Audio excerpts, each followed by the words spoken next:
So good morning students. I hope you all are well and safe at your home. So students, let's start today's class. Now students, I have given you homework question number 1 and question number 2 of worksheet 8. And I hope you all have done your homework.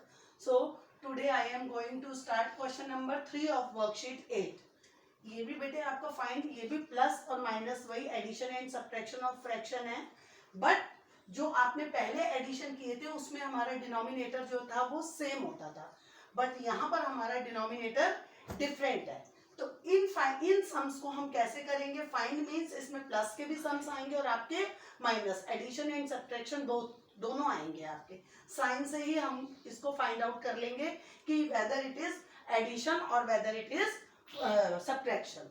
सो देखिए बेटे, अब ये वाला हमारा जो सम है 1/2 plus 1/3. अब हम इसमें क्या करेंगे? जब इस टाइप से जो सम्स आते हैं जिसमें हमारे डिनोमिनेटर्स जो है वो दोनों डिफरेंट होते हैं, तो उसमें हम सबसे पहले क्या करते हैं? उसमें हम सबसे पहले ये देखते हैं जो हमारे ये जो दोनों डिनोमिनेटर्स हैं, तो जो बिगर वाला डिनोमिनेटर है वो स्मॉलर वाले डिनोमिनेटर से के टेबल में आता है या नहीं आता है. सपोज 2 इज स्मॉलर देन 3, तो 3 comes in the table of 2. 3 2 के टेबल में नहीं आता. अगर जो बिगर डिनोमिनेटर स्मॉलर डिनोमिनेटर में आएगा, उस वाले नंबर में अगर आता है, तो हम क्या करते हैं? जो बिगर वाला डिनोमिनेटर है उसी को हम डिनोमिनेटर वही मान लेते हैं, वही हो जाता है. बट यहाँ पर क्या है? हमारा 3 है. 3 जो है वो 2 के टेबल में नहीं आता. जब नहीं आता, तो जब दोनों नंबर्स ऐसे हैं कि बिगर नंबर नहीं जब आ रहा स्मॉलर वाले नंबर में, तो हम इन दोनों नंबर्स को मल्टीप्लाई कर देते हैं. जैसे 2 और 3 को हमने अगर मल्टीप्लाई कर दिया तो हमारा आंसर क्या आ गया?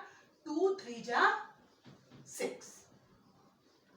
ओके, अब हमारा आंसर यहाँ पर 6 हो जाता है.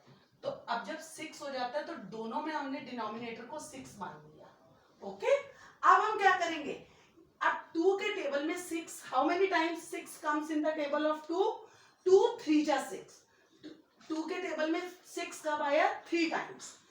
अब हमने क्या करा? डिनोमिनेटर से तो 6 को डिवाइड करा और न्यूमिनेटर से हम इसको मल्टीप्लाई करेंगे. देखिए 2 3 जा 6, तो 3 जा आया, 3 को 1 से मल्टीप्लाई कर देंगे. 3 1 जा 3. अब 3 के टेबल में 6 कब आता है? 3 2 जा 6, 2 जा 2 टाइम्स. तो 2 जा को 2 को 1 से मल्टीप्लाई कर देंगे. 2 1 जा 2. तो हमारा आंसर यहाँ पर क्या बन गया? ये 1/2 जो है वो किस में चेंज हो गया? 3/6 में. और 1/3 जो है वो हमारा 2/6 में चेंज हो गया. देखिए यहाँ पर डिनोमिनेटर दोनों सेम हो गए. अब हम सिंपल वही एडिशन कर लेंगे. 3 + 2 इज इक्वल टू 5. 3 + 2 5.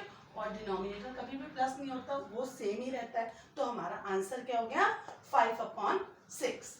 चलिए अब सम नंबर बी करते हैं. देखिए सम नंबर बी इज 1/5 प्लस 3/10. अब यहां पर देखिए 5 1/5. अब पहले सबसे पहले हम ये चेक करेंगे कि ये जो बिगर डिनोमिनेटर है स्मॉलर डिनोमिनेटर के टेबल में आता है. 5 के टेबल में 10 आता है. यस आता है. तो 10 हमारा क्या हो जाएगा? डिनोमिनेटर. दोनों में हम 10 लिख लेंगे. अब 10 हो गया. अब 5 के टेबल में 10 कब आएगा? 5 2 जा 2 जा. अब 2 को 1 से मल्टीप्लाई कर दीजिए. 2 1 जा 2. अब 10 के टेबल में 10 कब आता है? 10 1 जा. तो 1 3 जा 3. तो हमारा आंसर क्या आया? 2 + 3/10. 2 + 3 इज इक्वल टू 5/10. ध्यान रखिए, अगर ये वाला डिनोमिनेटर बिग वाला इस वाले डिनोमिनेटर के टेबल में नहीं आता, तो हम इन दोनों को मल्टीप्लाई कर देंगे. और अगर आता है, जैसे 5 के टेबल में 10 आ रहा है, तो जो बिगर वाला डिनोमिनेटर है उसी को हम डिनोमिनेटर की प्लेस पर लिख देंगे. और अब हम डिनोमिनेटर से तो इसको डिवाइड करेंगे और न्यूमिनेटर से इसको मल्टीप्लाई करेंगे. सपोज 5 2 जा 10, तो 2 1 जा 2. 10 1 जा 10, तो 1 3 जा 3. इस तरह से हम करेंगे. Now sum number C.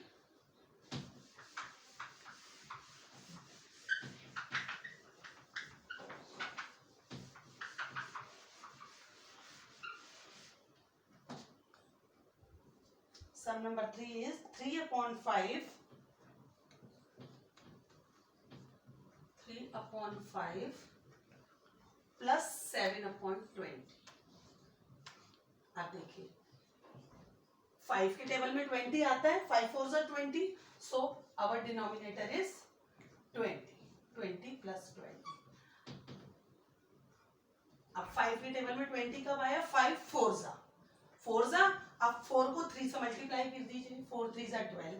अब 20 1 ज़ा 20, तो 1 7 ज़ा 7, so 12 plus 7 upon 20. 12 plus 7 is equal to 19 upon 20. So student, write down sum number C.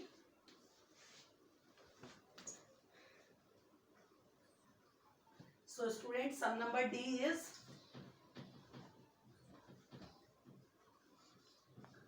D is 4 upon 10 minus 1 upon 20. अब यह किस चीज का सम है? Minus, subtraction. इसमें भी सेम हम वही करेंगे। 10 के टेबल में 20 आता है, यस आता है, तो हमारा डिनोमिनेटर जो है वो दोनों फ्रैक्शंस में 20 हो गया। ओके, अब 20 हो गया। अब देखिए, अब 10 के टेबल में 20, how many times 20 comes in the table of 10? 10 2 जा, तो 2, अब 2 को 4 से आप मल्टीप्लाई कर दीजिए, 2 4 जा 8।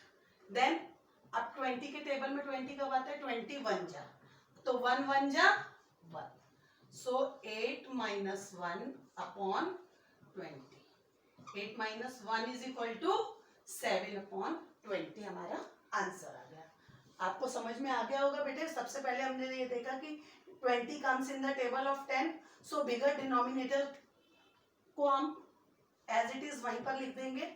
so 10 2 जा 20, 2 जा, तो 2 2 जा मतलब 2 से 4 को मल्टीप्लाई कर दीजिए, 2 4 जा 8, 20 1 जा 21 आया, तो 1 1 जा 1, so 8 minus 1 is equal to 7, तो 7 upon 20 is the answer. Now next sum is sum number F. 3 upon 8 minus 1 upon 4. 3 upon 8 minus 1 upon 4. देखिए, अब 4 के टेबल में 8 आता है बिगर डिनोमिनेटर, तो 8 ही हमारा यहाँ पर डिनोमिनेटर हो जाएगा। We write 8 as denominator. यहाँ पर भी 8 आ गया हमारा।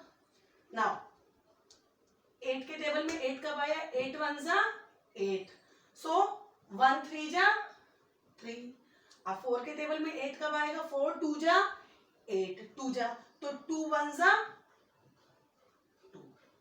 अब हमारा क्या आएगा आंसर? 3 minus 2 upon 8, तो 3 minus 2 is equal to 1 upon 8। ध्यान रखिए, अगर हमारा बिगर नंबर आ रहा है इस स्मॉलर नंबर में, हमें कुछ नहीं करना, बिगर नंबर को ही हम डिनोमिनेटर जो है वो ले लेते हैं, देन उसको फिर हम डिनोमिनेटर से तो डिवाइड करते हैं इस नंबर को, और जब डिवाइड करने के बाद जितने टाइम्स वो उससे डिवाइड हो रहा है, उस जैसे 10 जो है वो 20 कितने टाइम्स डिवाइड हो रहा है? 10 से 2 टाइम्स, 10 2 जा, तो 2 जो हमारा आया उस 2 को हम 4 से न्यूमिनेटर से मल्टीप्लाई कर देते हैं। 2 4 जा 8 एंड 20 1 जा 20, सो 1 1 जा 1। और इस समय भी हमारे देखिए 8 जो है वो बिगर है, 4 2 जा 8, 8 4 के टेबल में आता है, सो 8 इज द डिनोमिनेटर।